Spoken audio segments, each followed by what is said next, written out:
नमस्कार।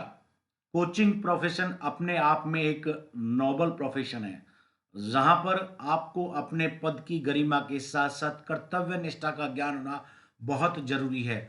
एक कोच के हाथ में एक खिलाड़ी का ना केवल सुनहरा भविष्य होता है, अपितु उस कोच के हाथ में उस राष्ट्र का भविष्य भी होता है। एक इंडिविजुअल खिलाड़ी से लेकर एक टीम का निर्माण करना और एक टीम से लेकर एक देश, राज्य की प्रतिष्ठा को ऊपर पहुँचाना, यह एक कोच का काम होता है। बहुत से लोग कोचिंग के प्रति आकर्षित होते हैं, लेकिन हार्ड वर्क करने के बाद भी कई बार वो अपनी सफलताओं के पास नहीं पहुंच पाते। कारण उनके अंदर कुछ चीज़ों की कमी रह जाती है। आज हम उन 5 चीज़ों को आपसे अवगत कराते हैं, जिन्हें कहा जाता है विपदा। एक कोच को विपदा के बारे में ज़रूर पता होना चाहिए। ये विपदा क्या होता है?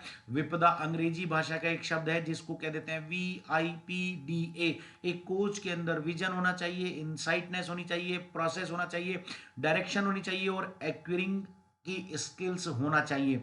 तो आइए इनको जान ले। देखिए, एक कोच तब सफल होता है जब उस पहले ही दौर के अंदर वह वह कोच एक विजन निर्धारित कर ले कि मेरा एम क्या है, मुझे किस लेवल तक परफॉर्मेंस को अपलिफ्ट करना है, मेरा टारगेट क्या है। और जब एक कोच इन चीज़ों को पहचान लेता है तो कभी भी अपने उस विजन से वह दिग्भ्रमित नहीं होता है। दूसरा, एक कोच के अंदर इनसाइटनेस होना बहुत जरूरी है, अंतर्दृष्टि। एक कोच को अपने मन के साथ साथ सामने वाले खिलाड़ी के मन को पढ़ना भी आना चाहिए। यदि आपके अंदर एक खिलाड़ी के मन को पढ़ने की क्षमता नहीं है, तो कई बार कनिंग खिलाड़ियों के बारे में आप पता नहीं कर पाते, और लोकल लेवल पर तो नहीं, लेकिन अंतर्राष्ट्रीय स्तर पर जो मैच फिक्सिंग जैसी जैसी बड़ी समस्याएं हैं, या कई बार टीम के परफॉर्मेंस को कुछ लोग जो है, कुछ खिलाड़ी जो है प्रभावित करने की कोशिश करते हैं, उनके कृत्यों को आप विफल कर सकते हैं। तो इनसाइटनेस होना बहुत जरूरी है।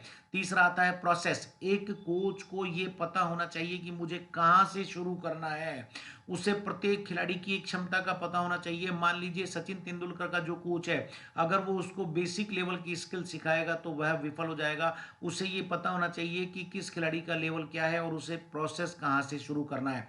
चौथी बात आती है डायरेक्शन। जब उसने खिलाड़ी के को प्रोसेस को शुरू कर दिया, तो उसको ये पता होना चाहिए कि मुझे इसके एफर्ट्स को किस डायरेक्शन के अंदर लेकर जाना है। वो डायरेक्शंस पॉजिटिव भी हो सकते हैं, नेगेटिव भी हो सकते हैं। कई बार कुछ खिलाड़ी के अंदर पैशन होता है, उस पैशन को कन्वर्ट करना होता है।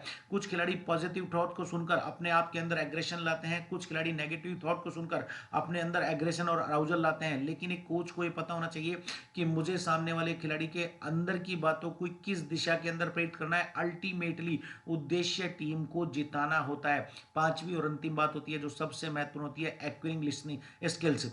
आपको सामने वाले को सुनना आना चाहिए, भले ही वो विरोधी टीम का खिलाड़ी हो, चाहे आपकी टीम का खिलाड़ी हो, चाहे रेफरी हो, या फिर विरोधी टीम का कोच हो। आप जब तक सामने वाले को सुनेंगे नहीं, तब तक अपनी आगे की पेपर प्लान या स्ट्रेटेजी को फलीभूत नहीं कर पाएंगे। तो ये 5 चीजें कोच अपने जीवन के अंदर उतार ले, तो उसके प्रोसेस ऑफ परफेक्शन के अंदर, उसकी सफलता की सीढ़ियों के अंदर, उसके पायदान के अंदर सरलता आ जाती है।